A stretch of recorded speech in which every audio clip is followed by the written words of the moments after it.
Suzanne's Paparazzi Jewelry, 24/7 shopping available. 160920 is the code. Show her some love, like she showed us. K&A Custom Crafts on Facebook. Hey, what's going on, everybody? Welcome to the Coast to Coast Entertainment Network. I am Ace, and of course, tonight we are joined by none other than that man that we call him, Mr. William Hudson. How you doing tonight, my man? Doing great. How are you guys doing? How's everybody out there tonight? Oh, you know what? I'm doing fantastic. I can't complain. And even if I did complain, no one would listen anyway. So, anyway, now let's introduce that man that we call Joe. Joe. Joe is gonna get you. All right, his name is Joe. How's it going tonight, Joe? I'm doing good, guys. How you guys doing tonight? Can't complain. And then, of course, we have our special guest.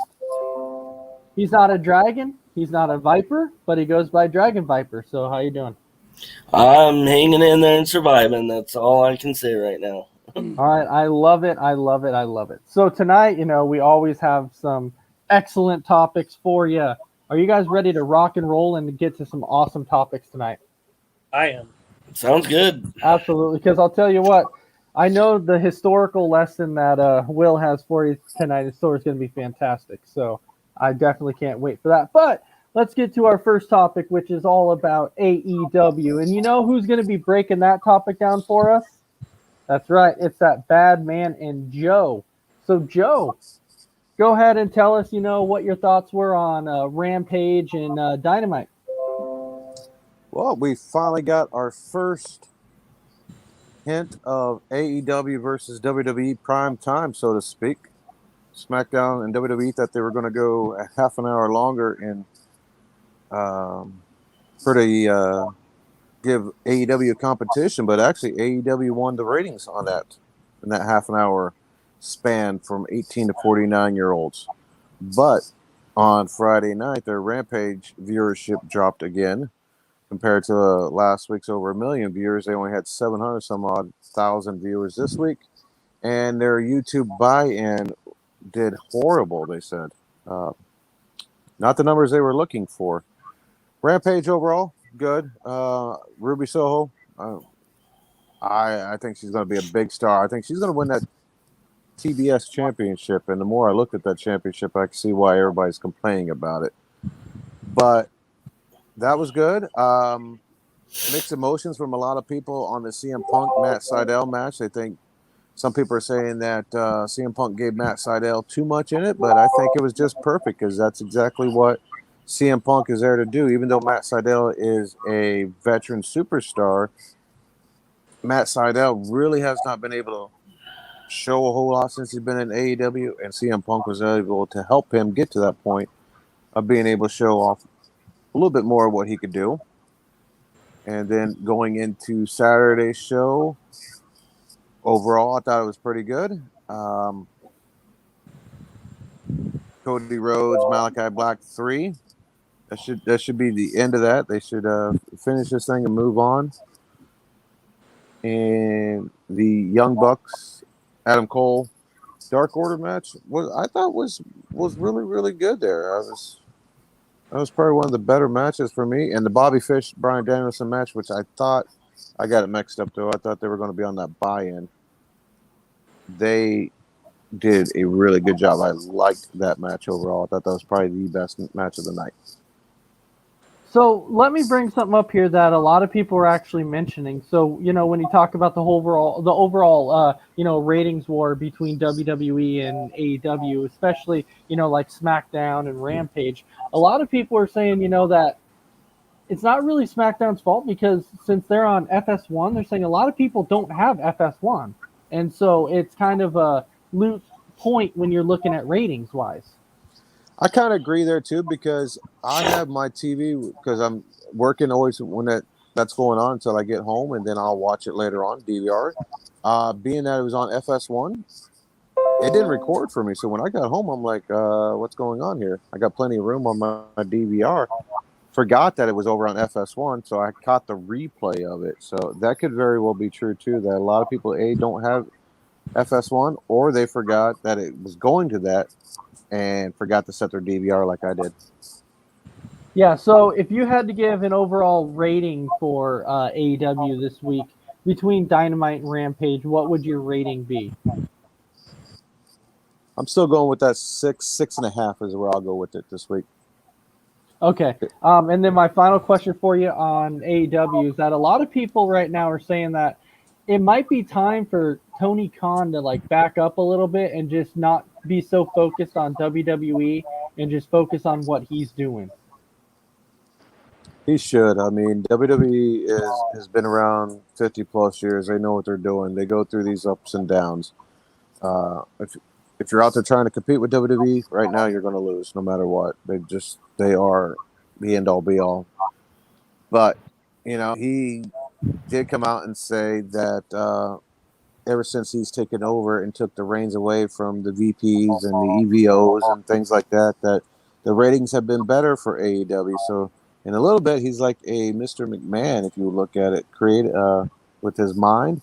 But according to billionaires, he is more popular billionaire than Vince McMahon is.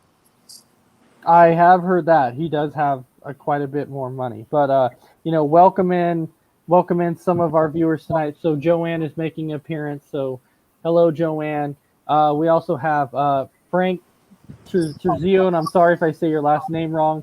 How's it going tonight? I hope you're having a good night. And then Jemias is here. So Jemias, PRC Cult of Personality is finally here. So since we talked a little bit about AEW, now we'll jump over to the Impact side, which our very own Will Hudson is going to go ahead and jump down, or cover that Impact for us. So Will, go ahead and take it away. So I think the key points from Impact are, Morrissey option to be 20 in that match. So that's a big deal. He's the odds-on favorite to win. I don't think there's going to be any kind of area. I think he's definitely going to win that one at Bound for Glory. Mickey James and Brazo is going to be the match to win. I don't know necessarily that Mickey will take that belt because she's enjoying her backstage whole deal where she's in charge of everything, but that's going to be the match. And then, of course, Christian. I think Christian retained the Impact Championship, so that's a big deal there. It's also rumored that Braun Strowman will be Bound for Glory. That's the rumor that's hitting everywhere, so we'll have to see what happens with that. Other than that, not too much on Impact. One thing I wanted to make sure everybody's aware of is on Pluto TV, the app Pluto TV.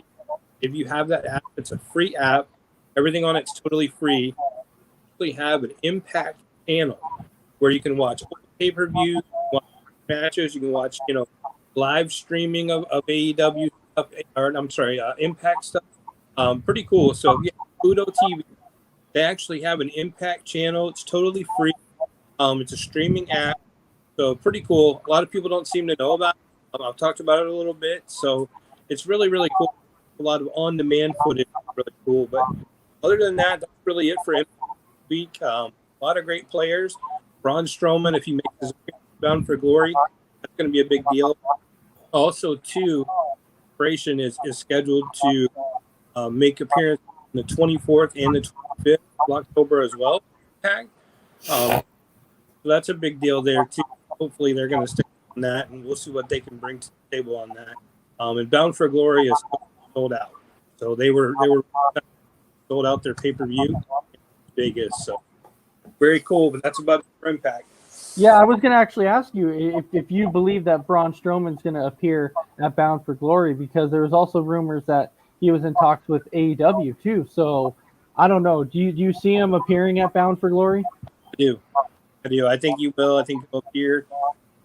I don't know in what capacity, but probably after Christian retains the World Championship, I would kind of picture him coming out and walking to the ring and, inserting himself in the world title picture right off the bat. So how big of a land do you think this would be for Impact? It's a big deal. It's a humongous deal. Even though people were kind of hit and miss about him when he was in WWE, because people said that he had a lot of room for improvement in WWE. So He does, but he's he's going to be a big fish small pond in Impact, and I mean he's going to be able to really run the. And I think it'll give Christian more time because I think ultimately it'll probably drop the belt to him, and it'll give Christian time to do some stuff backstage and help talent. So I think that's a good thing. But I definitely think Braun making his appearance this week. So, did you happen to see Sammy's injured ankle? Like it's pretty bad. They showed like the pictures and stuff Yeah. that he had the surgeries. Like, do you think this is gonna like truly affect him, like majorly? Yeah, I think it will.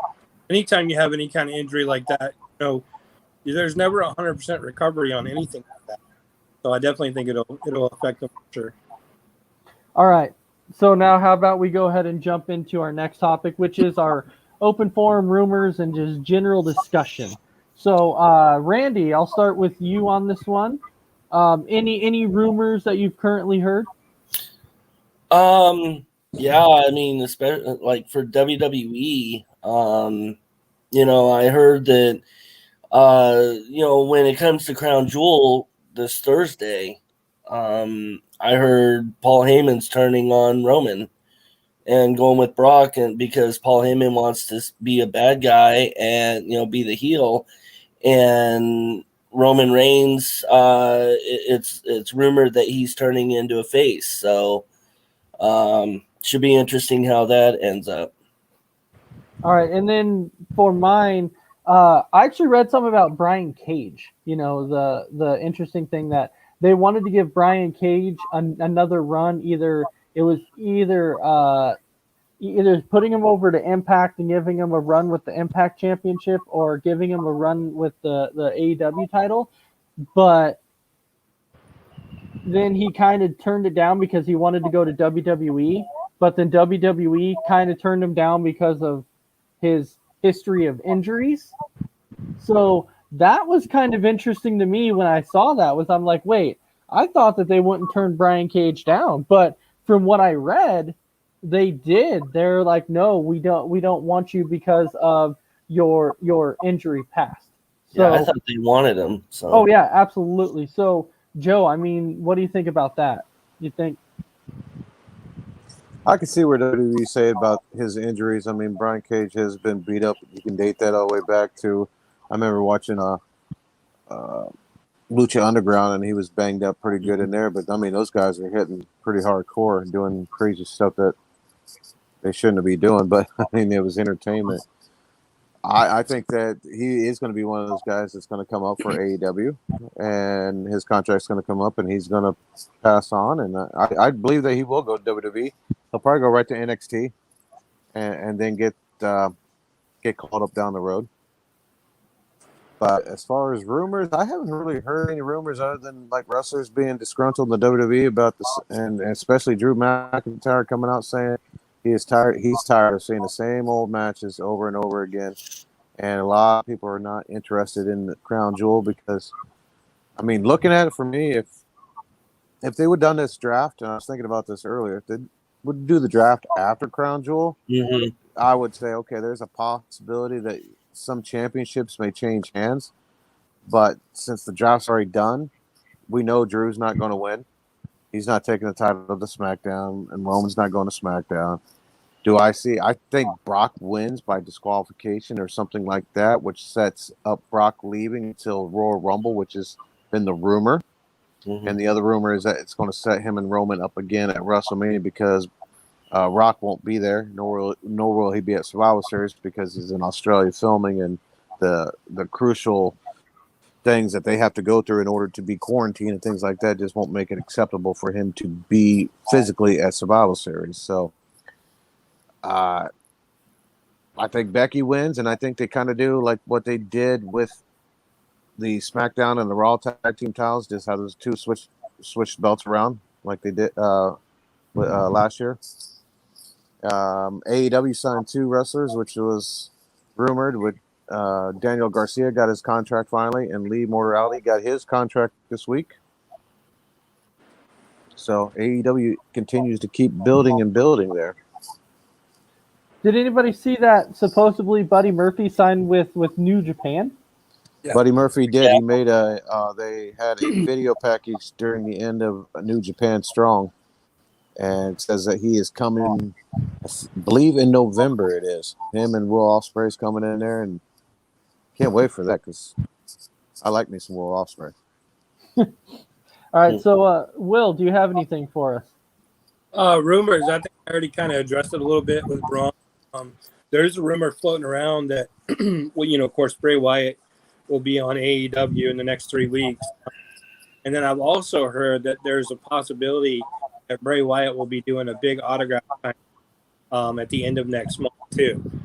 So if that's true, then that's humongous because, WWE hasn't let him do any signing for basically 2 years since 2019. So that'll be really big. So I'm keeping my eyes on that one. Other than that, rumor-wise, kind of quiet other than the stuff we touched on. But like I said, Braun coming to Impact is a big rumor. The Inspiration, are they going to stay? Are they not going to stay?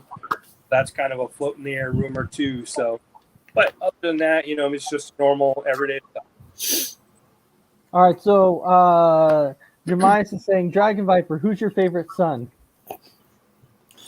I assume he's talking about my shirt. I mean, I can't choose one. They're pretty much all my favorites in different ways, so I can't just choose one. All right, and then Jemias is also saying, yes, it's official. Buddy is in New Japan Wrestling. And then Kev Buckler is also saying, I'm a huge Will Ospreay fan, too. So there you go, Joe. You have somebody else that is with you as being a huge Will fan. So I got a fan tonight. Awesome. Yeah, you have a fan tonight. Congratulations, you have a fan. All right, so we can jump into our next one, which is our what if discussion. So this is actually an interesting what if discussion.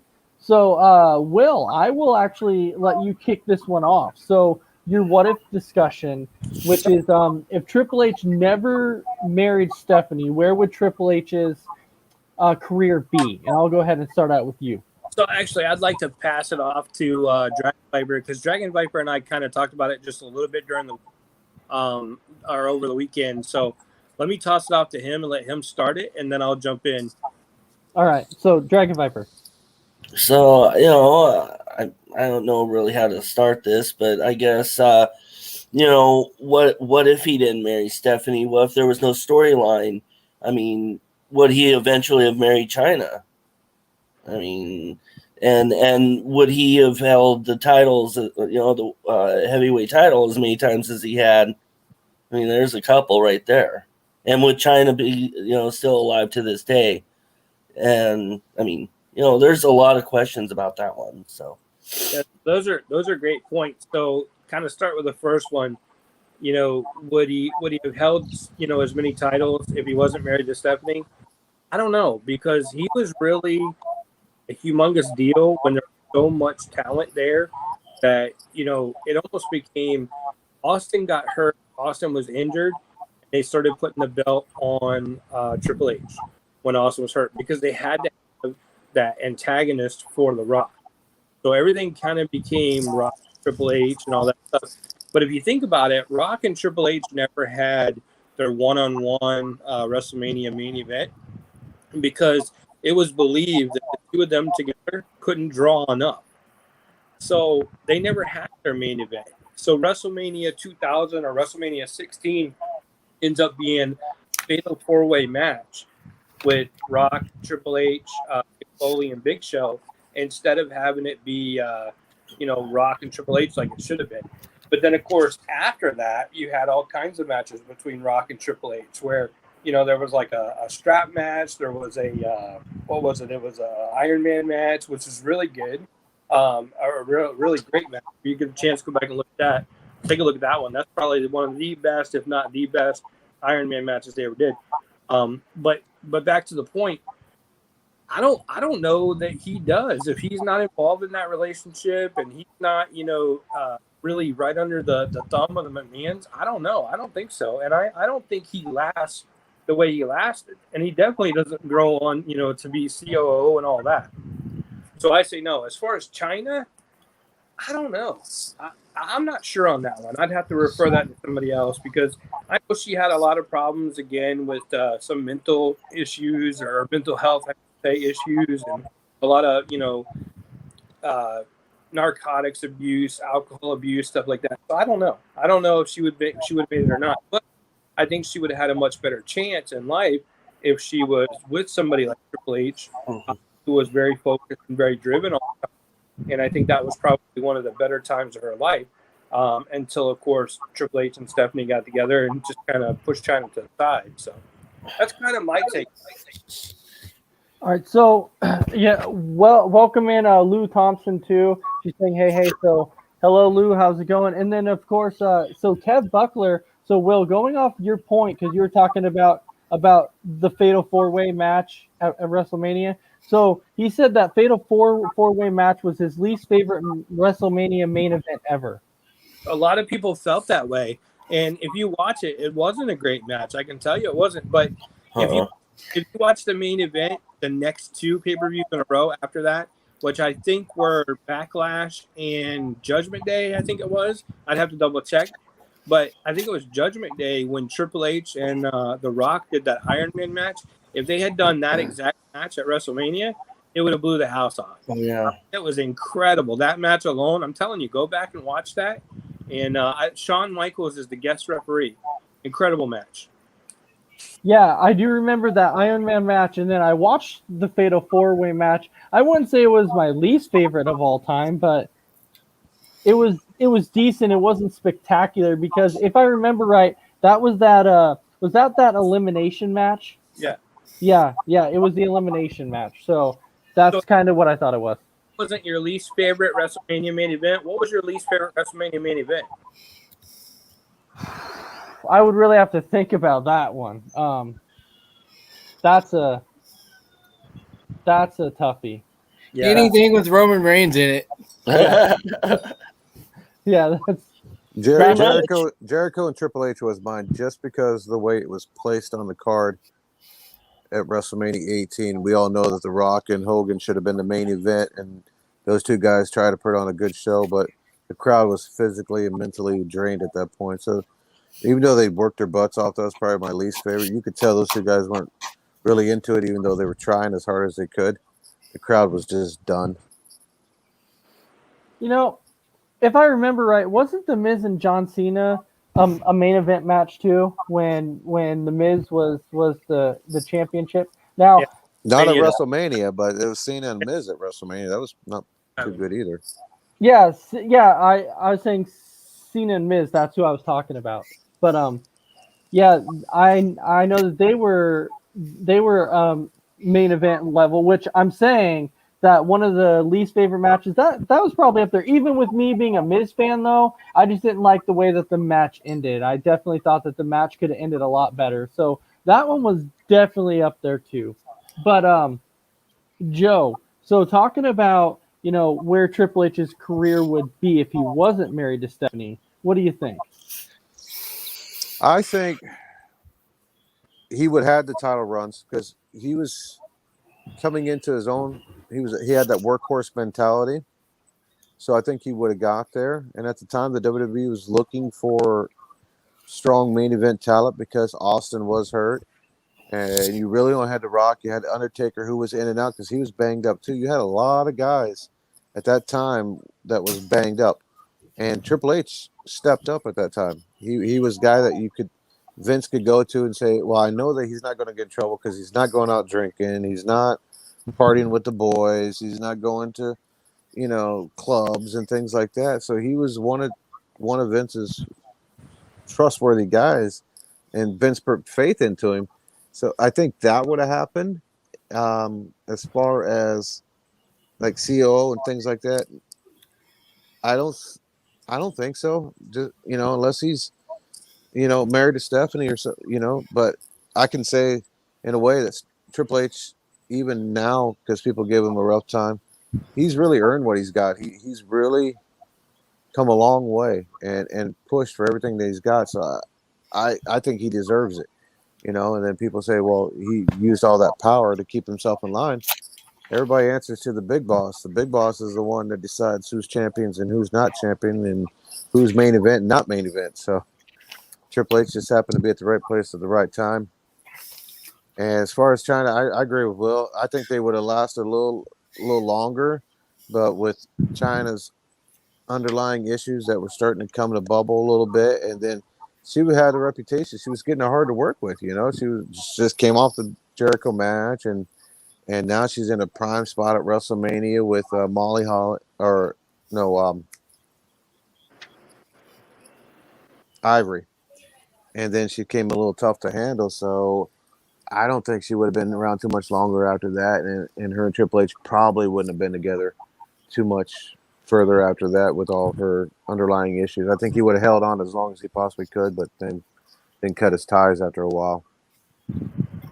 But you don't feel like Triple H would have any part in the company, though, as far as like running As NXT far or as anything like that like COO or anything like that, no. Would he have like some kind of role in the company? Yeah, but not one of those high power roles that he has. I can see him being like part of talent relations at that, or moving into a lower vice presidency role somewhere like that.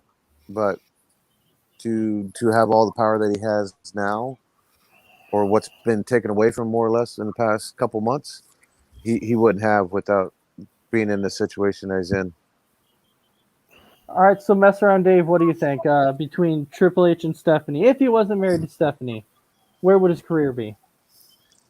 I think he still would have had the career he had. I mean, but I agree with Joe. He wouldn't have all the power he has now, like CEO and stuff. That kind of stuff comes with, marrying the boss's daughter, sleeping with her and whatnot. Gets that power from her from that. And but yeah, he would have had some small role in the back, like Vince likes to give all the old time boys like Laurinaitis and Road Dogg and all those guys. Here's an interesting thing, because somebody actually brought this up, okay? Because somebody was talking about Triple H, and then somebody said, if Triple H was not involved in the McMahon family, would Triple H have ever considered making that jump to AEW? And I don't know, because somebody was also trying to drop a rumor besides Triple H. Somebody was trying to drop a rumor about The Rock, and I was like, there's no way The Rock would ever go to AEW. I don't. No, because I think all those guys look at AEW and they look at Impact and Ring of Honor and TNA and all that stuff, and they look at all that, or NWA, not TNA, NWA. They look at all that stuff as the minor leagues, and I think once they see that, they're like, "There's no way. Why would I go from my, humongous superstar career down to the minor leagues?" And I understand, a lot of them do it for money. Because wrestlers are not known for saving money, and they're not known for investing wisely and doing all that stuff. Some are, like Mick Foley. He's a multi-time millionaire because he never spent money when he was a wrestler. But most are not known for that, and unless they're doing it for a paycheck, they're not going to do it. All right, so I was just curious if you guys think Triple H would have ever considered making that jump to AEW, but I just personally, I've said I don't think so. I don't think any guys like The Rock or Triple H ever would have even considered that. Yeah. It's just, I think they're WWE through and through. Well, see, there is something I want to add. Mm-hmm. I mean, the reason why you wouldn't see guys like Rock, Undertaker, Triple H, they've worked so hard to build WWE up. Why would they want to go and then jump to another company? Because I don't think they would, because they did build it up for all those years. So. Well, Jericho did it, and Jericho is one of the greatest of all time. Jericho's a jumper. I mean, he's been to almost every single company that there is. So, I mean, it didn't surprise me he went. But same with Big Show. But you guys, you got guys like The Rock and Triple H who, realize who their real home company is and what company they actually built from the ground up. at their point in their career. I don't ever see them going. No, guys like that bleed WWE, Yeah. WWE, so they're not going to go to AEW. I think Jericho has like ADD. He gets bored and he's Yeah. like, Yeah. Yep. because I'm bored. I think that's what happens.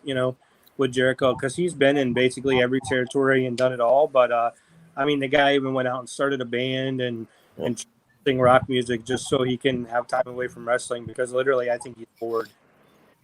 Yeah. Speaking So- of Jericho, sorry. can I throw this point in about Jericho though? Mhm.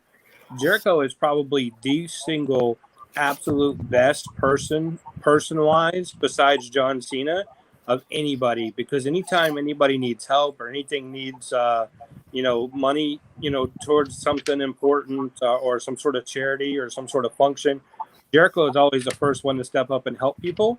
So, Right. if you meet Jericho in person for an autograph signing or anything like that, the guy's kind of an ass, and you're like, wow, it's not what I expected. But in real life, his real life at home, he's actually a really good person. I can't tell you how many wrestlers' funerals he's helped paid for, or how many family wrestlers he's donated money to, or different charities he's helped out. That guy right there, he's a gold star for sure. That guy does a lot to help people. And even though his character sometimes isn't what it should be, because I know from in person meeting him, the guy just seemed like he was annoyed to be there, and he just like a total ass. But in real life, I mean, the guy he's done a lot, and he continues to do a lot. So other than Cena with the children, I think Jericho is probably the best overall person in the wrestling business. And Yeah, you he know what? just. Go I'm ahead, sorry, Jeff. guys. No, I said you're good. Jericho. Yeah. To add to that with Will, yeah, he just donated money this week to Ace Austin and his girlfriend Gia Miller of Impact Oh, right. because their house, their apartment burning. Yeah. He donated. A lot of wrestlers did, but Jericho's always the first one that I see donating money out there. Jericho's always been in my fave five. Jericho's always been in my top five favorite of all time. I know that there's only like one title that Jericho hasn't captured, and that was the Universal. Other than that, he's held pretty much every championship that there is to hold. Like, he's definitely one of the greatest of all time. But going back to Triple H here, for a second, that's what we're talking about. Will, would you put Triple H in the career that he's currently had? Would you put Triple H in the top 5 greatest of all time? No. No. Oh, wow. Okay. Oh. All right. Joe, how about you? No, and I like Triple H too. I really do. I like him, and I like Orton a lot. And I definitely would not put Triple H up there in the top 5. All right. Dragon He's in the Viper. top 10, but he's not 5.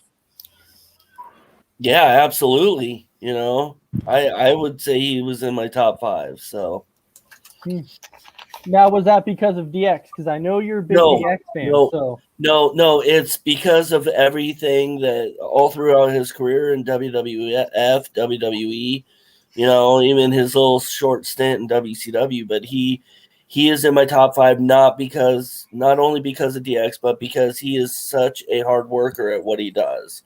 And he's got a great character on TV, but more importantly, behind the scenes, he is an amazing worker and hard worker. So he is in my top 5. all right, mess around.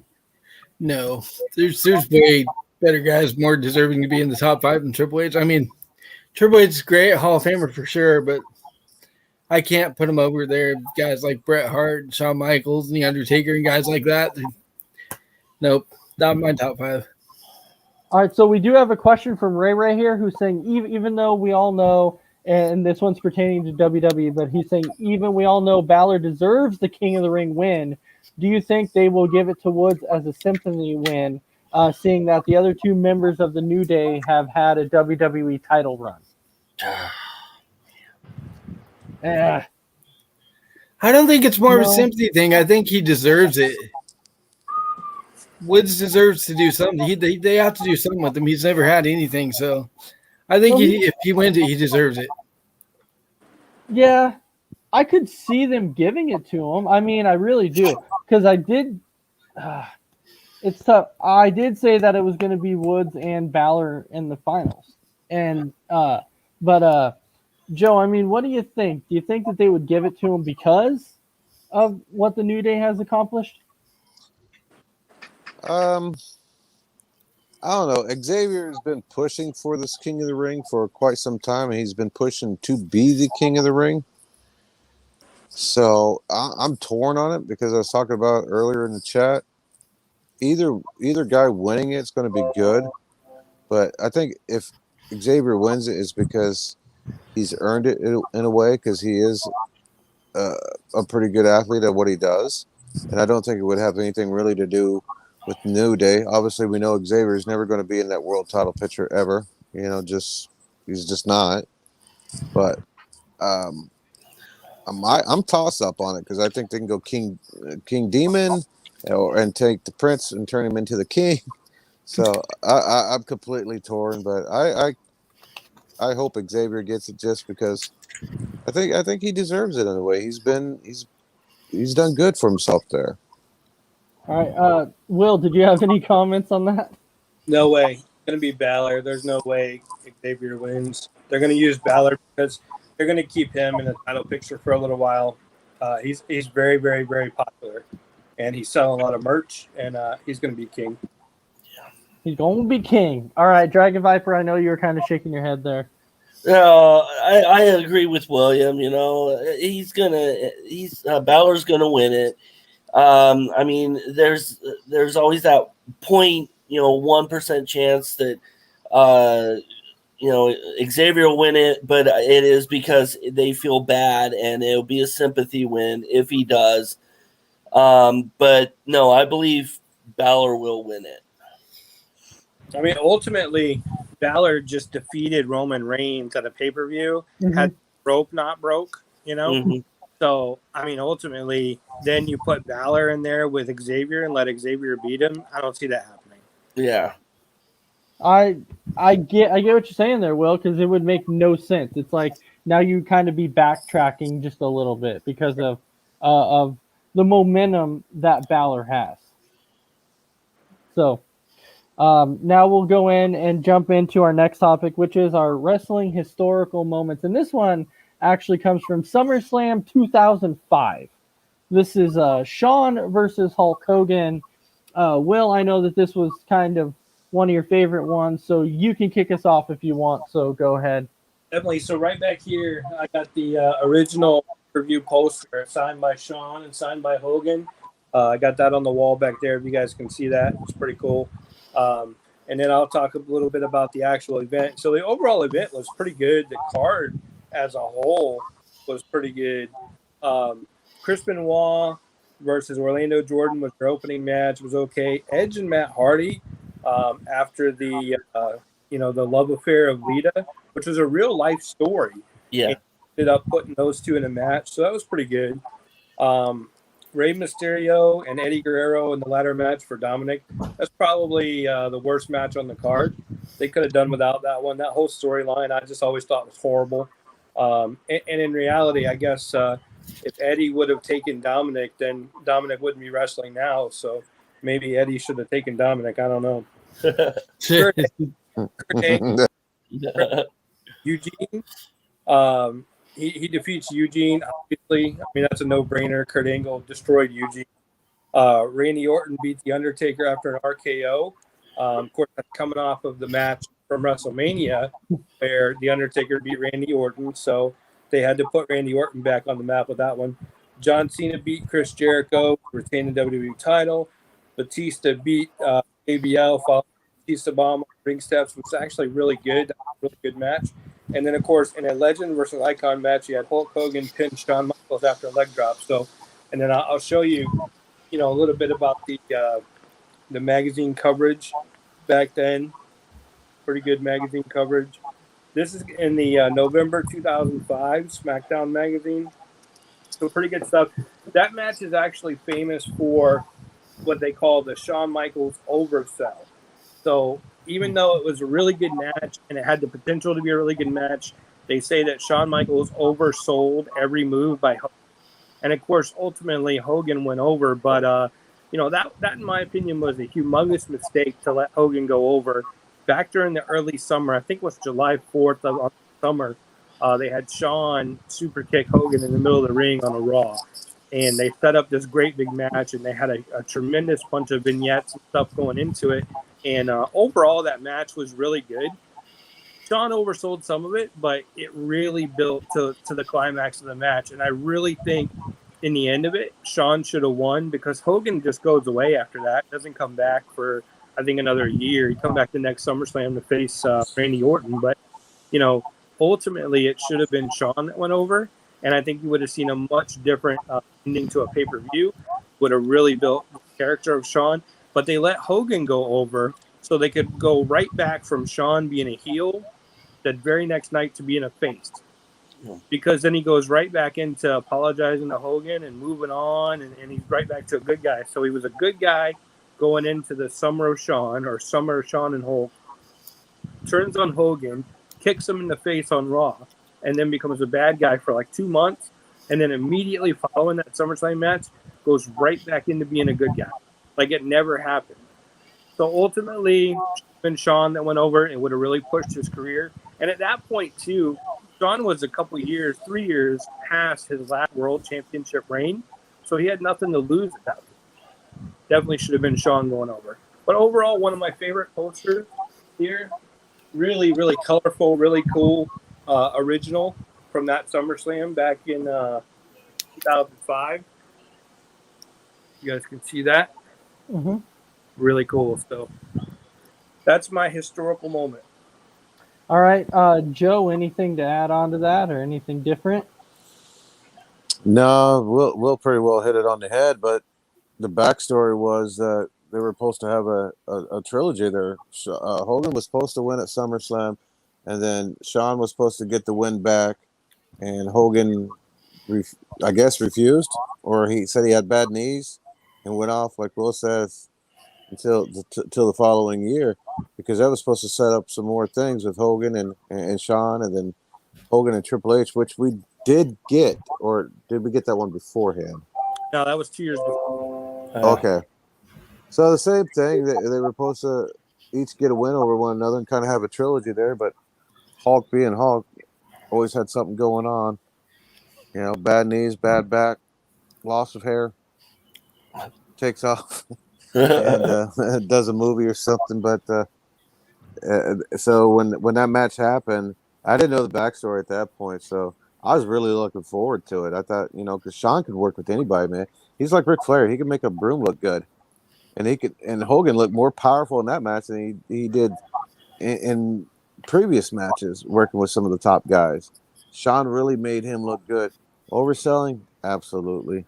I mean, they take a big boot and then fall down, get back up, kind of walk around, do a Ric Flair fall backwards. Was just a little overkilling, Get slinged into the turnbuckle and sky high and it off of the top turnbuckle, crotch dropping yourself on there was a little redundant there, but it's a shame. I wish the Egos could have been put to the side because I think that match would have been even better with Shawn not overselling. But Shawn being Shawn was like, all right, I'm gonna stick it to you, and he did. He made sure everybody knew that he was the star of the show. All right, mess around, Dave. Yeah, I was gonna say, do you think Shawn oversold the moves because of his ego and not wanting to let Hogan go over? Yes. Well, I think once Shawn found out that Hogan wasn't going to do the job back to him, he's like, all right, this is what we're going to do in his mind, and probably laid out the match with Hogan and went in there and did what he does best, was a showstopper. It would make sense, but as far as egos, though, when you think about it too, Hogan was definitely up there too, because I've heard a lot of stories that there was a lot of people to where Hogan's like, I refuse to lose to this person. I refuse to Hitman as well. Yep. Yeah, and that's my what if topic today. your what if, right? Your what if, but yeah. So mess around. Did you have anything else left on that topic? No, it was a really good match. I was out of watching wrestling for the longest time. I quit watching it, and so I had to go back and watch that match today. And I'm glad I did because it was really good besides the oversell. on Sean's part. But overall, good match. I would have rather seen Sean win, but it is what it is. All right, Dragon Viper. No, I agree with them. It was a really good match, and it's funny because I'm watching Monday Night Raw from 2005, so it already had just happened, and I had watched all that. So I think it's pretty funny that Shawn Michaels dressed up like Hulk Hogan and some guy acted like Larry King live, and he's joking around, and I laugh every time I see that segment. But no, it was a really good match, and I would have liked to see more of it. That All was right. some parts of the whole thing was like the vignettes they did and the little skits between each other, and Yep. that was some of the best parts right there. Yeah, absolutely. That elevated that match to main event status. Yep. So before we go on to our final topic, I'm just curious, what do you think Hogan's problem was with Bret Hart? Because I know he had a big problem with Bret Hart by saying he never wanted to lose or never drop the title to Bret Hart.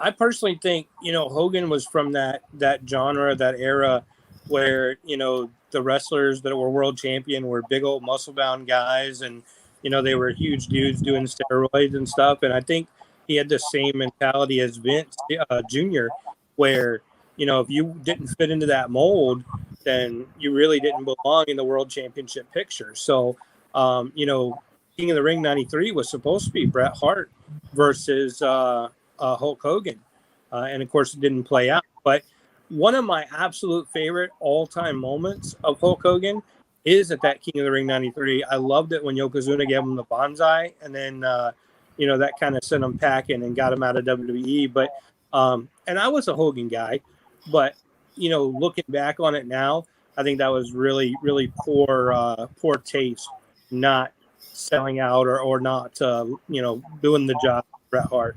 Because either way, Bret Hart was going to be a champion, and they were trying to get the younger guys in, the smaller guys in, and trying to get the older guys out. So that's kind of my take on that. Yeah, but Ric Flair was kind of that, and I'm not talking about, like egos wise. I'm talking about like the build wise. Flair wasn't huge, but Hogan would constantly different. wrestle Flair. He was a different company, though. No, I get it. I'm just you're kind of cutting in and out there. Can you hear me now? Yeah. He's Ric Flair. He came in because he was multiple time. I think, what was he, like 9-time NWA champion or 9-time world champion at the point when he went into WWE in late 91, 92. And, he was a smaller guy, but he was Ric Flair. He came in with the World Heavyweight Championship, and he was the most believable guy they had over there. So they had this vision of big dream matchup with Ric Flair and Hulk Hogan and Ric Flair and The Undertaker and Ric Flair and pretty much everybody. But then once he got the title, Ric Flair never held the world title for very long. If you think about it, yes, he was WWE champion, but how long was his longest reign? He won it at the Royal Rumble in '92. He dropped it at WrestleMania 8. You're only talking 2 months. 2 months there. And then he won it in September of '92. He won it back from Macho at a house show, and then drops it in November of '92. So both times he held it, he only held it for 2 months at a time. So you're not talking extended periods of time. Yes, Ric Flair was 2-time WWF champion, but for a total combination of like little less than 4 months. He held the NWA title off and on for 15 years. Okay, well, that makes sense. So now we'll go ahead and jump into our final topic here, which is our personal experiences with meeting wrestlers.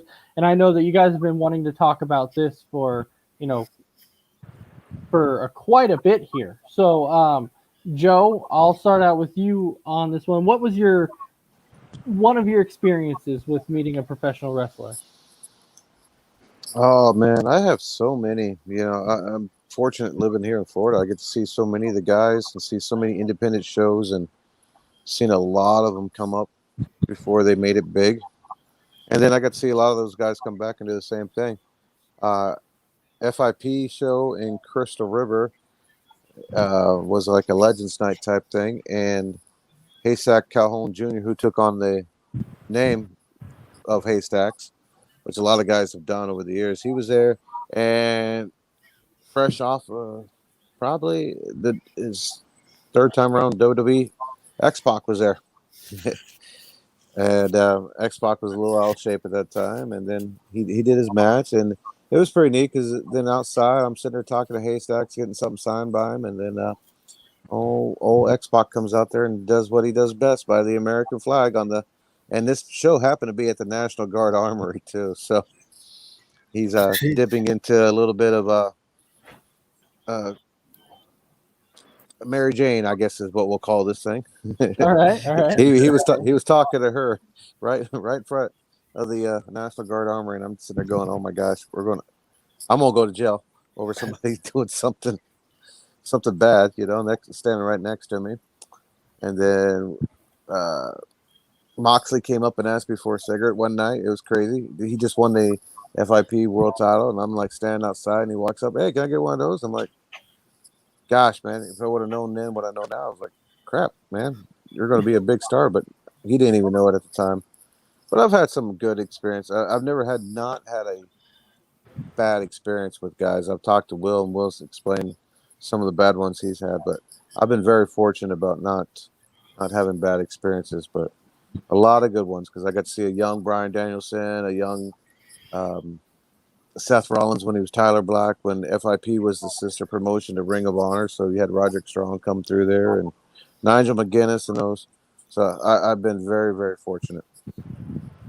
Yeah, so I know when it comes to like the professional wrestler side, I haven't really like met any face to face, but the closest I've come is, we've had some, indie wrestlers, and we've even had, Preston Steele come and appear on Between the Ropes once, and just coming out and getting to talk with Preston Steele and learn about his stories back when he actually wrestled in WWF was actually pretty cool. All the stories he tells you about his road stories, those are awesome, and the training stories and the guys you get to meet, because they actually are real with you and will tell you, yeah, this guy's kind of a jerk, this guy's really cool, or whatever. And that's what I really enjoyed about it. So my favorite one was probably getting to hear the stories from Preston Steele about the WWF days when he was there. Will? The first wrestler I ever met, professional wrestler, was back in 1996. I think I was almost 13 or 12 or 13, I don't remember. And it was right after the Bash of the Beats where Hogan had turned. I got to meet the Macho Man in person. And, man, I'll tell you, for being a little teenage kid, that was such a huge experience. And it was, it was truly a fanboy experience where you don't really know what to say. You just want to get your couple items signed, and you just want to talk to him. But I can tell you, he was incredible to the fans, really down to earth. He wanted to talk to me, wanted to know where I was from, how I was doing in school. I mean, just really cool conversation. And then on the same day, to him was Mike Rotunda, who all know as IRS. And I thought, oh, man, that guy, he's such a mean guy. If I really want to meet him, because I'm a teenage kid and I as IRS on TV. So I walked over to him and I had a trading card and I wanted him to sign it. And he was very nice, very polite, signed it. And, he carried on a little conversation. And I thought, wow, all this time I thought this guy was so horrible because I'd seen all the things he was doing on TV, but he was actually really cool. So that was my very first experience at meeting wrestlers. And then, of course, nowadays as an adult, I've got probably a couple hundred stories of where I've met wrestlers, and I hope to get into some more of those in the future. But, those were a couple things, that were extremely impressive as a kid. And I still have those items in my collection from, 1996 that I got signed, which was really cool. And then, like I said, now I can't even tell you all the ones. I've forgotten more than I'll ever remember that I've met. But and then another thing too is spending the first amount of time with a wrestler when you do your first appearance or first signing, when you're bringing in for a signing. That incredible too. And hopefully we'll get into that next week. But I'll tell you, the first couple of signings that I ever did, it was still awestruck, fanboy type, really marked out. But after that, it kind of goes away, and it sucks because that feeling that you have when you first meet them and you first get those feelings and stuff, coolest thing in the world. Then after a little while, it kind of goes away. So I wish I still got that. Now I go see Hulk Hogan, get stuff signed, and it's not like, oh my God, I just saw Hulk Hogan. It's like, I got to make sure my stuff doesn't smear so the autos come out good. So a total different experience now was then. But like I said, hopefully next week we'll get into some more because I've got quite a few. I won't say who I'll talk about next week, but I can tell you it'd be a really good. Yeah, I agree with Will on that real quick because I'm like a fanboy too, and I was always a fanboy with Medusa because she lived in the county here where I'm at, and I went to her motorcycle shop when she was still just got out of WCW. Her and her husband at the time build motorcycles, and fanboy. And then all of a sudden I walked out the door and she's right next door to me. I'm like, oh my God, she's my next door neighbor. now it's just like, hey Deuce, how you doing? I still call her Deuce even though I know her name. I'm just, it's just one of those things. You walk up to Hogan, you don't call him Terry, you call him Hulk, even though she knows me, my kids forever from monster trucks and all that. So yeah, it's kind of the fanboy goes away a little bit. Now we have normal conversations like the dark side. So I didn't even know you did the dark side on Luna. I should have known, because her and Luna were close. But yeah, they were down here filming. I was like, oh my gosh, I didn't even realize it. All right, so mess around. Do you have any stories? I got one back in the 90s, late 80s, early 90s. There used to be Portland Wrestling. They would come down to Coos Bay here and wrestle at Marshfield. And he was a big name. He was an independent guy. Based off the Beetlejuice character. His name was Beetlejuice. He was a pretty cool guy to meet. And then doing the Twin Ropes, doing interviews with like Garrison Creed, Preston Steele, Bane Bailey. Those guys were all cool to talk to. All right, Dragon Viper? No, I really don't. I mean, I think I joined in on one of those interviews on Between the Ropes, but other than that, I haven't met any wrestler at all. So difficult to do for me. So all right, well, we've come to that point of the show now. Now we'll just get our final thoughts in there. We're at that point. So Will, go ahead. Any final thoughts for us? Huge shout out to Crispy Bacon, Chris. Always thank you for what you're doing. Thank you to everybody that tuned in. I got to watch the comments really closely tonight, so that was pretty cool. Great topics as always. Like I said, next week we'll definitely get into some more stuff. But huge shout out to Top Rope Collectibles. Thank you everybody over there, and huge shout out to Coast to Coast Network, our entertainment network. So thank you guys, really appreciate it. Joe. No, everything that Will shout out is exactly what I'm thinking myself. All right, mess around. Glad to be on here. It won't be often I'm on here, but it's always fun when I am here. So thanks for having me. And thanks, Chris, for what you do behind the scenes. Thanks, viewers, for your comments and staying engaged. Appreciate it. Couldn't do it without you. All right, Dragon Viper. yeah, absolutely, Chris. Thank you for all you do for all our shows and filling in when needed. And I thank everybody on here for allowing me to be on the show tonight. So that's all I got.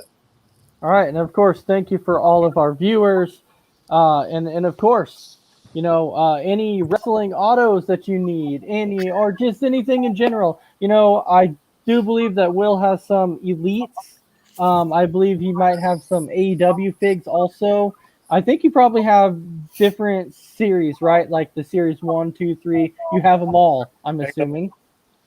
Yep, absolutely. So he has them all. If you need to buy anything, reach out to Will. I'm sure he's got everything. One day we'll be able to see his whole little collection. He'll give us a tour maybe one day. You never really know. But anyways, thanks everybody for watching, and we hope everybody has a fantastic night. And we'll see you next Tuesday for another episode of Tuesday Night Mania.